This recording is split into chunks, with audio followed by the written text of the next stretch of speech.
Acer প্ৰসংগ উত্থাপন কৰি ভোটাৰ তালিকাৰ প্ৰসংগ উত্থাপন কৰি বিৰোধী দলৰ দলপতি দেৱব্ৰত শইকীয়া সৰব হৈ পৰা পৰিলক্ষিত হ'ল। দেৱব্ৰত শইকীয়াই বাহিৰৰ পৰা ভোটাৰ আনি এই ভোটাৰ তালিকাত নাম সুমুৱাই কোনে কেনেদৰে চেষ্টা কৰিছে সেই কথা দেৱব্ৰত শইকীয়াই আজি উল্লেখ কৰিছে।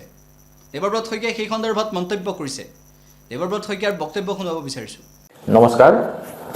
আজি আমাৰ যি নিৰ্বাচন আয়োগে স্পেচিয়েল ৰিভিজন কৰিব লাগে বুলি অসমত এক হুকুম জাৰি কৰিলে, যিটো আমি প্ৰয়োজন নাই বুলি বহুবাৰ উল্লেখ কৰিছিলোঁ।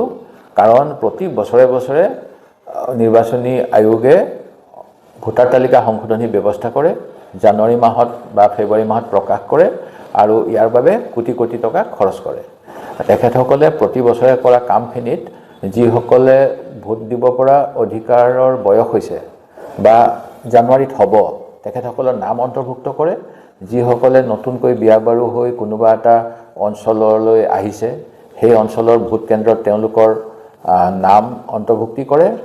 যিসকল পৰিয়ালে নিজৰ আপোনজন যিসকলৰ নাম ভোটাৰ তালিকাত আছিল, তেওঁলোকৰ যদি কিবা দুৰ্ঘটনা, আকস্মিক কাৰণবশত বা বাৰ্ধক্যজনিত কাৰণত মৃত হৈছে, তেখেতসকলৰ নাম কৰ্তন কৰে।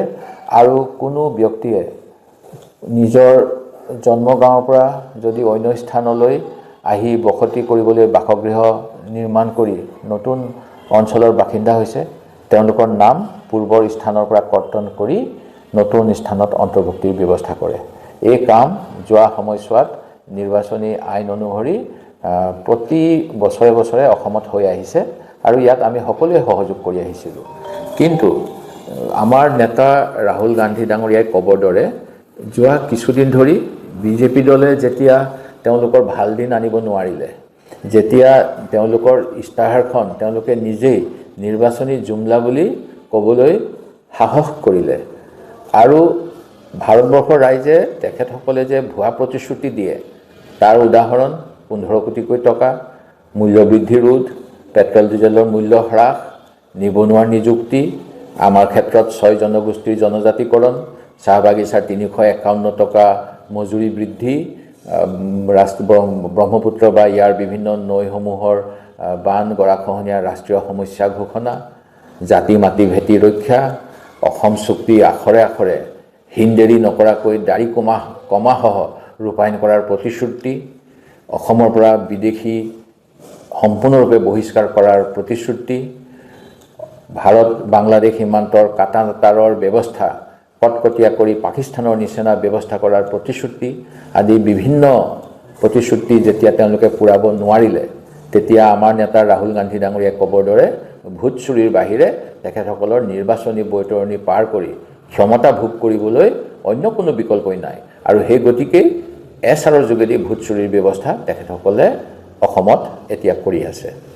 ইয়াৰ বিৰুদ্ধে আমি বিধানসভাতো প্ৰসংগ উত্থাপন কৰিছিলোঁ যে বাহিৰৰ পৰা নিৰ্বাচনী আয়োগে অনুমতি দিয়াৰ নিচিনাকৈ হাজাৰ হাজাৰ অনা অসমীয়া ভাষী ব্যক্তি যদি ভোটাৰ তালিকাত তেওঁলোকৰ নাম অন্তৰ্ভুক্ত কৰিবলৈ সক্ষম হয়, তেন্তে অসমীয়া জাতিৰ অস্তিত্ব বিপন্ন নহ'বনে?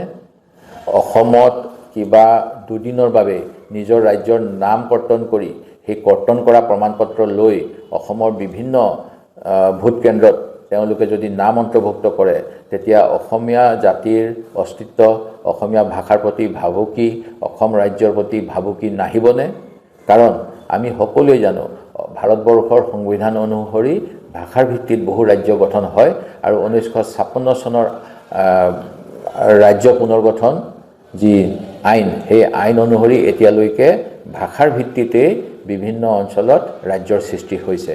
অসমীয়া ভাষীৰ যেতিয়া সংখ্যা হ্ৰাস পাব, অসমতে আমি অন্য এখন ৰাজ্য সৃষ্টি কৰিব লগা নহ'বনে হিন্দী ভাষীসকলৰ বাবে বা অন্য ভাষীসকলৰ বাবে? এই প্ৰশ্নৰ উত্তৰ বৰ্তমানে চৰকাৰখনৰ হাতত নাই। কাৰণ তেওঁলোকে বিশ্বাস কৰে এক দেশ, এক ভাষা, এক জাতি, আৰু এই ভাৰতীয় জাতি নিৰ্মাণ কৰাৰ নামত আমাৰ অসমীয়া জাতিৰ অস্তিত্ব তেওঁলোকে বিপন্ন কৰিবলৈ কুণ্ঠাবোধ নকৰে।